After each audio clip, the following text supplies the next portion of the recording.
All right. Thank you for tuning in to another episode of the Traveling Hoopers podcast. I am your host, Alan Pettigrew Jr., and in front of me is my best friend in the world, Calvin McGowan. Calvin, go ahead and let the people hear your voice.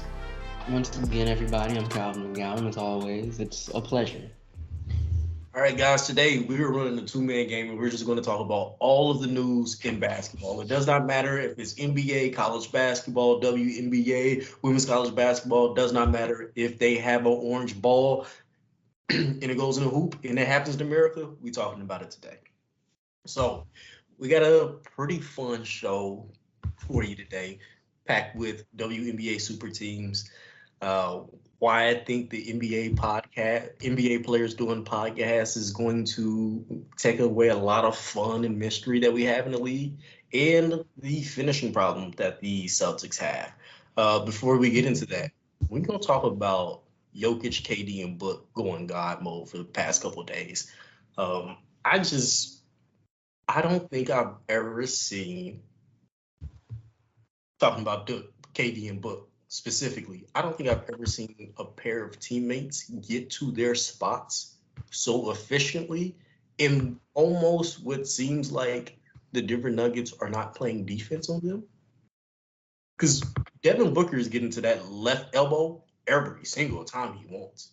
KD is getting that baseline fall away jumper every single time he wants. And it doesn't matter like who is guarding them. And it's not like chumps are guarding them. You're getting hit on these plays. Like, I like Wendell. I like Aaron Gordon. They play defense like brawlers. They're trying to hit you in your chest first and then worry about you getting the ball. Like, it's very entertaining. And Devin Booker has missed 9 shots over 2 games. That's it? That's it. He went 14 for 18 last night, had 36. You know how efficient you got to be to have 36 on 18 shots, and you not getting to the free throw line for real? Oh yeah, okay. I'm looking at these stat lines are kind of wild. They're ridiculous. I'll go on wax saying this. After the first 2 games of the series, I was looking at KD like, oh, I'm watching my man age in front of my eyes, like very poorly. Like he looked slow, like a half step slow. Where it's like, okay, he's not scoring as efficiently. He's not doing exactly what I'm used to him doing, and that's not been the case. Maybe they just got to take a few games to adjust every time they get into a new series. But when the Suns are locked in, they're special, bro. Shout out to DeAndre Ayton. He tried really hard those first couple minutes till he picked up those fouls. He's going to need to do more of that because Jokic's God mode might be just as scary only because I can't tell when it's happening. Like, you ever seen somebody try to speed up Jokic? I don't think so. The correct answer is all the time. That man just got one speed. Like they was running him off like the 3-point line, and it's like you could tell he was sprinting for him, but it looked like an NBA jog. And his floater and touch are just ridiculous. That was the first night that I watched Jokic play and did not see like any highlight passes. He was just out there wanting to go get buckets, and I really appreciate that part of his game. Because that was like one of the biggest storylines coming into the playoffs. Can Jokic get a bucket whenever he wants? Yeah, his get a bucket whenever he wants just doesn't look like anybody else's get a bucket whenever they want in the league. Like, when you think Joel Embiid, we all know he's a 7'2" shooting guard wing at this point. But when you think about somebody that's 7'2", 280 pounds, you're thinking about a dude that can go to the block at any point and go get his shot off. That is Jokic. And the only difference is Jokic isn't doing this because he's like way stronger than anybody. He's not doing this because he's way more athletic or bigger. He's just really skilled with like some of the best hands I've ever seen. In when they talk like the shot is supposed to be like straight, he is fully extended on every single shot. Like I don't think I've ever seen anything like that, especially not on floaters. I'm used to like a flick. He's straight up there with it. But yeah, man, that's my spell on them dudes. They're special. That is going to be the most entertaining series that we have. I don't care if you're a purple and gold fan. That's boring. That's boring. I'm going to tune in tonight, but it's boring. Oh, they are playing tonight. Sadly. All right, so let's move on to our next subject: WNBA super teams. Okay.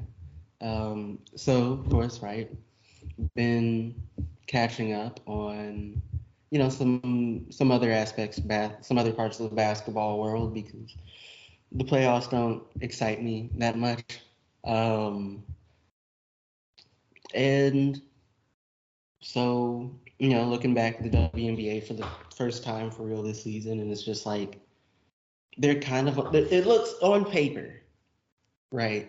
It looks like there are kind of only two teams in the WNBA that matter, right? The Aces and the New York Liberty of all teams. Right. The Aces returned most of their championship team from last year and add Candace Parker because that's the thing they can apparently just do. Meanwhile, the New York Liberty just kind of seemed to take several teams' best player and threw them in there with an SQ. Am I pronouncing that right? Yeah. Okay, I'm like, it's been forever since I've had to like say the name because the Liberty have kind of sucked the last while.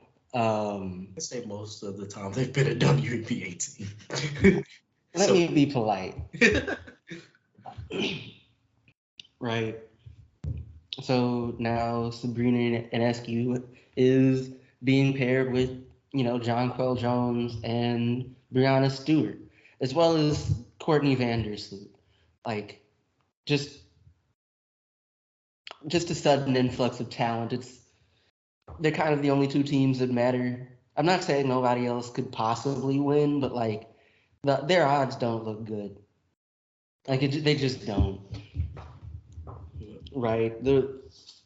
So barring some wild stuff or some truly inept coaching, it kind of looks like it'll probably just be a little Liberty Aces title game, and like the rest is academic. Yeah. One thing that I love about both these rosters, because we didn't really talk too much about. Did we talk about who's all on the Aces? No, we didn't get in that too much, right? I mentioned they returned most of their team from last year, right? They returned Chelsea Gray, Kelsey Plum, Asia Wilson, Jackie Young, right? Like most of their main folks are still here. Yeah. And then they add a legend because, yeah, I guess. I think the best thing about the roster build for both of them,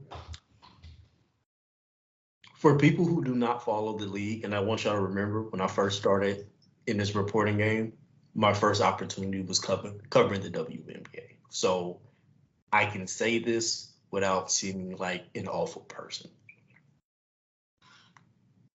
At that time, when you looked at WNBA rosters, unless you really followed women's college basketball, you probably only recognize 3 names. You look at these rosters, and they're like 5 to 8 names deep. Like Dee Richards playing for the Liberty. Hopefully you know who that is. Stephanie Dawson has been a name that we hopefully you guys recognize. Hanzu, hopefully they have a lot of WNBA games on TV, so we can see how tall she actually is compared to the rest of these ladies. Because she's 6'10". Jesus. Like it's gonna look really weird on TV. I can't wait for that to happen. And and then there's just a ton of talent on these two teams that make it kind of ridiculous.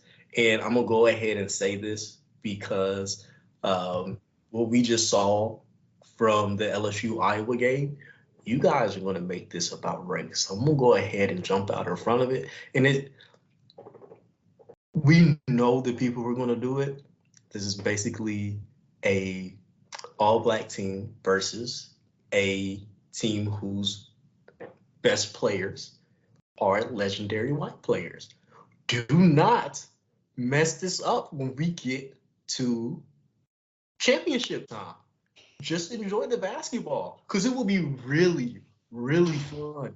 And unlike the college game, we get to see this in a full series.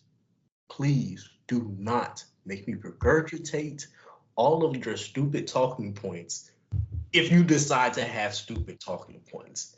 I'd prefer to just talk about basketball, but I also like making fun of you people for being dumb. So enjoy the game.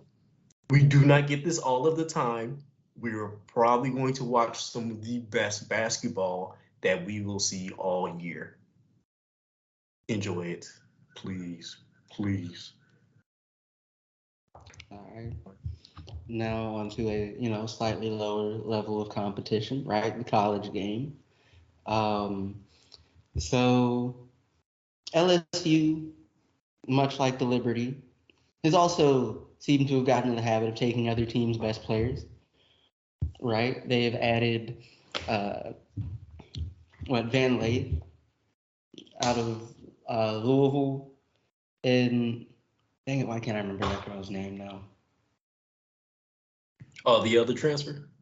Yeah, like she played at DePaul. I remember her she averaged like 25 and 12. What? Yeah, We got to do a better job of like talking. she was an All-American, I'm pretty sure. Right, and like both of them are about to be at LSU next, like this coming season, which is wild. It's unfair to most teams. Luckily South Carolina still. Actually, that's going to be a really fun game. And we get it at least 2 times next year. Like like that South Carolina LSU game is going to be a lot of fun. Yes, and the young lady that transferred over from DePaul, her name is Anissa Moreau. Thank you. I don't know why I drew a blank. The license on you. It's okay. It happens. It happens to the best of us. Wow. Okay. And of course, right? The transfer portal. They're not the only team that has added players. South Carolina has added some players that can shoot to a team full of All-Americans, like McDonald's All-Americans. And shooting was kind of their entire issue last season. What did they shot? They might have shot 33% on the season. The fact they couldn't shoot was the entire reason they lost to Iowa. Yeah. So there's that. Of course, they're bringing in whatever new talent they picked up recruiting this year, and I don't even question Don Staley. There's no point. Like you already know. There's my understanding. There's one who I think is ranked 13th, who she's really high on. Mm-hmm. So that'll be fun, almost certainly. Lauren Betts went to UCLA. Yeah. Which will probably work out just fine for her. We'll see. Like she didn't get much playing time at Stanford because we knew who was in front of her, Brinks and I guess Jones probably wasn't eating up a lot of that particular playing time, but yeah. Yeah. But why don't you leave both of them are graduating or going to the league? It's yours. It's yours next year. Actually, I think Brinks came back. She did? I think so. I could be wrong. Twin Towers. Come on now. They need a Let me get out my GM mode. Keep going. Right, and of course UCLA already had, Kiki Rice, who had a good freshman year. Like Gabriela Jaquez, Mm. who I also want to think was pretty solid, will be better, and a number of other players who just don't have the name recognition for me personally at the moment. But I mean, not LSU. LSU will be fun, but UCLA will be fun. Yeah. And Stanford is Stanford. UConn is UConn. Hopefully, right, they're two super talented guards can stay healthy at the same time for once. Because, that would be wild. They would basically the best backcourt. They're probably the best backcourt in college ball, right? You like Fudd and Beckers? Mm. Like if they're both healthy at the same time, which we haven't gotten to see a lot of, unfortunately. Yeah. We really need one of those because it's going to be entertaining. Those are literally two of my favorite high school basketball players in the last 10 years. Like Ozzy's really mean, and he's just gonna talk a lot of trash. Can't wait. I guess that's most of what I have for women's college ball at the moment. Okay. Well, guys, we're going to get into something that is, I like this word. I'm pretty sure I'm using it wrong. Less scrupulous. This has no importance. This is solely a thing that I am beginning not to like with NBA podcasters. One, Draymond Green is the hardest working man on a microphone right now. This man is basically doing live post game reactions where as soon as the ball drops, he's already on the mic talking about stuff, which is entertaining. But I just watched the game, Draymond. I don't need you to break it down for me. Somebody might, but not me in particular. But one of the more mystical moments that we've had in the NBA over the last 10 seasons was Jimmy Butler going crazy with the third stringers in Minnesota to beat their starters and all the debacle that came with that. Jeff Teague recently hopped on a podcast. I don't know if it's his own podcast. I didn't do enough research. I just watched a 5-minute clip where he explained exactly what happened in the practice, which is nice. It is. Very entertaining story. I kind of like Jeff Teague as an orator. I'm here for more spicy stuff that he got for the rest of his career. He was in some interesting places. Then, well, actually today, Karl-Anthony Towns hopped on the podcast with Paul George and talked about the same situation. Now, there wasn't a ton of discrepancy between their stories. Karl-Anthony Towns is definitely not a better storyteller than Jeff Teague. So, even if what he said is true, I do not care because Jeff Teague's story and Jimmy Butler's story is much funnier. I'm always going to go with the funnier story so I can get my laugh on. The issue with that is leaving us to believe whatever crazy reports came from that Jimmy Butler game is way more entertaining than Karl-Anthony Towns' truth. It's good to know that they don't have no beef and everything's good, but I liked it better when Jimmy Butler was definitely enemy number one for Minnesota fans. I'm sorry that it might make Jimmy Butler's life tougher, but it's more entertaining. Unless you're going to hop on the mic and lie a little bit so we can get some spicier stories, shut up. I don't really care about the truth. It's not going to lead to nobody fighting. And if they do fight, you're probably not going to get on the podcast and talk about it. That is a story that we need. I know more people than got punched in the face than Jordan Poole. No offense, But that's just historically speaking. We talked about 5,000 of the most competitive people on Earth at a given time. And we don't have more stories. We got that in Steve Kerr. Oh, and Kobe. Kobe getting beast up. Outside of that, but that wasn't even in practice. We saw it. Like, you could Google it. But the issue is going to be them telling the truth. And I don't, unless you're like a really good storyteller that's going to sprinkle in some lies, I don't want it. I don't want it. I want my story 60% true, 10% razzle dazzle, 30% lies. I feel like that's a good mix. Only 60% true?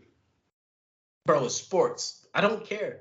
This isn't going to change like government policy for the most part. Like, you can tell me that every single day Jokic just passes people cupcakes in practice. It's not as entertaining as a story, but it's better than hearing like what he actually. No, I kind of want to know what he does. His footwork is incredible. I would like to steal things.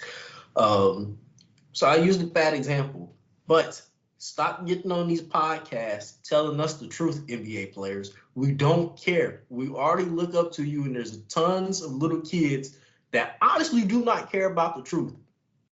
We here for entertainment. I know y'all want to take over the new space and be like, hey, this is our truth. They've been telling you lies for years. Shut up. Lies will always be more entertaining than the truth in sports. Like, what if Will Chamberlain didn't actually score 100 points?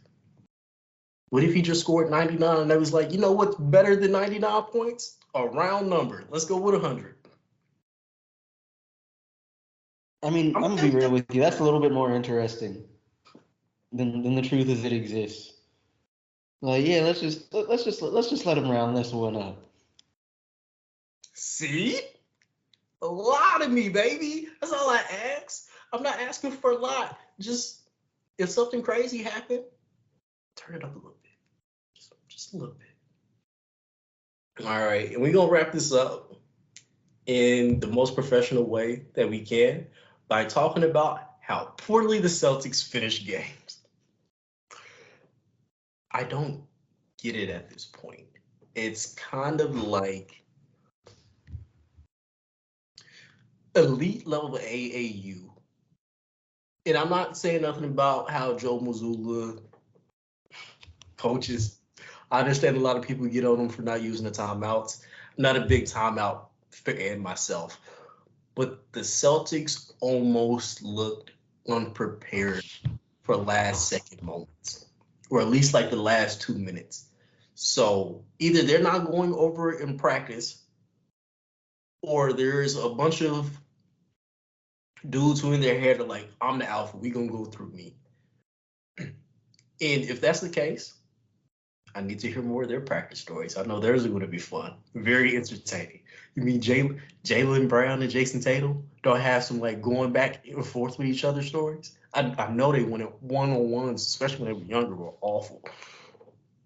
That's besides the point. How in the world is Marcus Smart taking your last shot? And I get it. I watched the game. They made it really, really tough for Jason Tatum to get the ball. Even when he was coming off screens and dribble handoffs, he was getting hit. Jason Tatum, get in the weight room, please. I know you're bigger than what you came in as, but you still have no muscle definition. It's very confusing.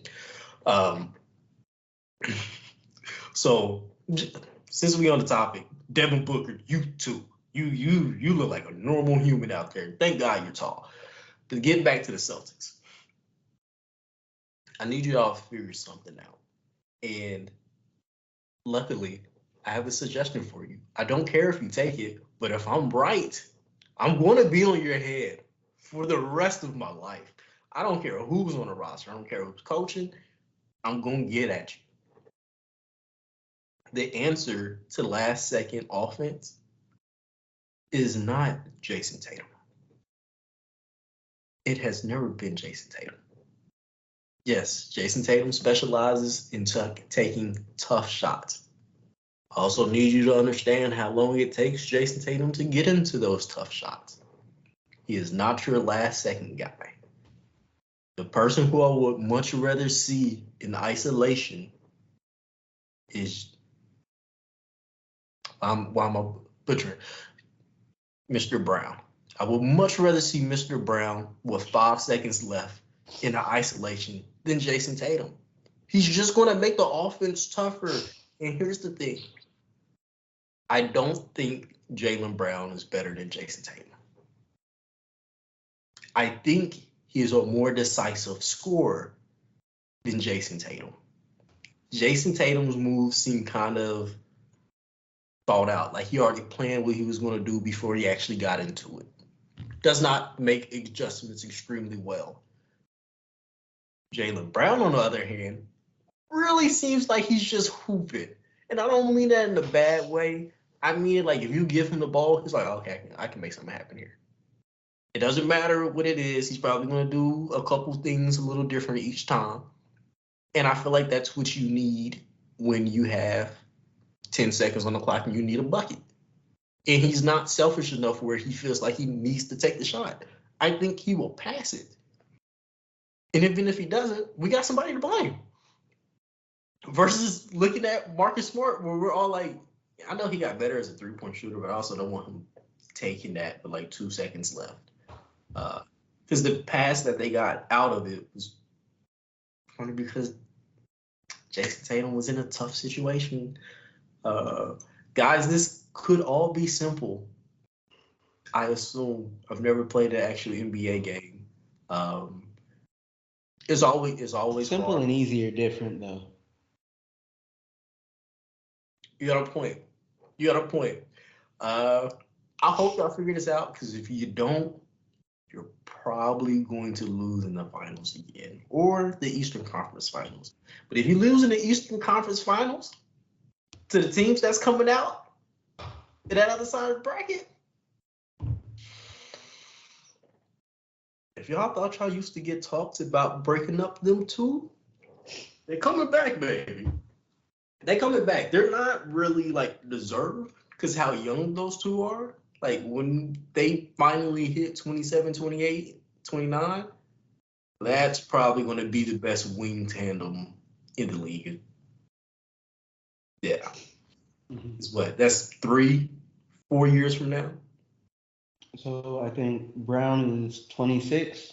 He's 26? Tatum's only like 24 though. He's on the well, He's like, yeah, he's. Let me double check. That window closing, baby.